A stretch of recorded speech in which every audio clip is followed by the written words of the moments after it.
We're having the Western Anadarko Texas A&M AgriLife Oil and Gas Conference here on Tuesday, October the 2nd at the Jones Pavilion here in Canadian, Texas, here in Hemphill County. And we're excited about this event. It's a pilot program for the Texas A&M AgriLife Extension Service that it's the first of its kind here in the state. And so we've put our heads together. We've spent about 1.5 years planning for this event. What people oftentimes don't realize, because we think about oil and gas production from the Permian Basin of Texas, or perhaps from the production that's happening in North Dakota, things that get a lot of press, about the influence of oil and gas here in the Texas Panhandle that's not only had on the state of Texas, but on our nation literally for decades. In fact, the Western Anadarko Basin is one of the largest natural gas producing basins that's been producing gas for many decades now. And because of new technology, mainly horizontal drilling, we've been able to produce a new volume. In fact, I found it interesting, one of our committee members yesterday, Mr. Glenn Rose, and he talked about how oil and gas here in this county and area has been like a roller coaster. It's gone up and down over time. And he said one of the things that he thinks is that history repeats itself, and that oil and gas is more likely to be a very important part of this area's history and economic driver for generations to come as new technology continues to advance. And so we're going to focus on that in this Western Anadarko Texas A&M AgriLife Oil and Gas Conference that's here in Canadian on October the 2nd. We're going to focus on not only technology and the advancement of that, but we're going to focus on mineral owners and landowners and how we need to better communicate between the upstream, which is the production companies that are drilling the wells, the midstream, which are the companies like Energy Transfer that's headquartered here in Canadian that have the natural gas pipelines, and then the downstream, which would be the people down on the Gulf Coast that take our raw production and turn it into products that consumers use like gasoline or things of that nature. And so we're going to go into all of that. We're going to have lawyers that are going to talk about legal ramifications of contracts and how mineral owners and landowners can better be aware. You know, one of the things that I found here in Hemphill County in this area is we have a real sophisticated group of ranchers and people that know a lot about this business.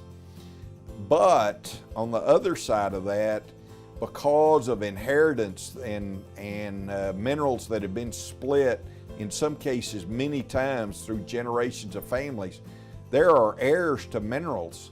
And that's why, frankly, we have so many mineral owners here in this county, over 4,800 in Hemphill County alone, that there's a lot of mineral owners that have no understanding of what those minerals mean, the value of those minerals, how to lease those minerals.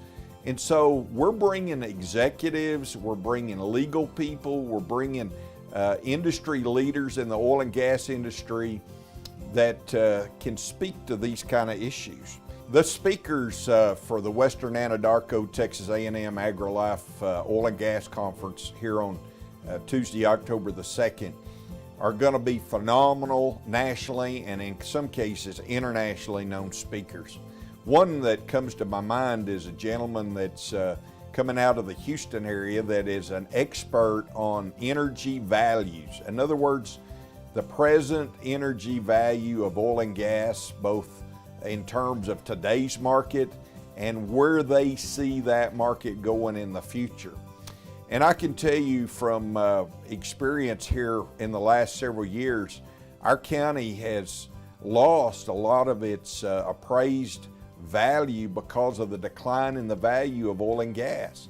And now that's on the incline, and we're excited about it because it's going to be a long-time income producer for the taxpayers of our county here. We're going to have some Mr. Joe Lovell from Amarillo, who has become an oil and gas expert as it regards contracts and leases. He is a very well-known attorney that's highly sought after. Some of the most sophisticated oil and gas people in this area use his law firm for advice and counsel and to do work for them. We're going to have a gentleman named Mr. Henry Hood that's long been regarded as one of the outstanding and nationally known professionals as it regards title work and things of that nature in his area of endeavors. And so these are just a couple of examples of the kind of people. There will be executives here from oil companies, nationally known oil companies, that'll be speaking. And one of the things to go along with the speakers that I think is vitally important, the Oil and Gas Committee of Hemphill County that I put together wanted to use our beef conference as an example as to how to put this oil and gas conference together. And so one of the things that we've done in the beef conference that's really made the beef conference extremely special is our trade show. And we're going to have a trade show here, and it wasn't really our expectation to do a trade show this first year, but because of the beef conference and the word got out that we were going to do this oil and gas conference, companies just started calling us, said, we want a booth at your oil and gas. So we couldn't say no to that. And so now we're in the effort of recruiting other companies to come and bring their booth and tell about their companies, their products, their services, those kind of things. So the components of this conference are going to be really neat. Not only are we going to have speakers to bring forth great information that's educational, but we're going to have the trade show, and then we're going to have a chance for question and answers, and then a chance for us to mix and mingle and have some social time together and do networking.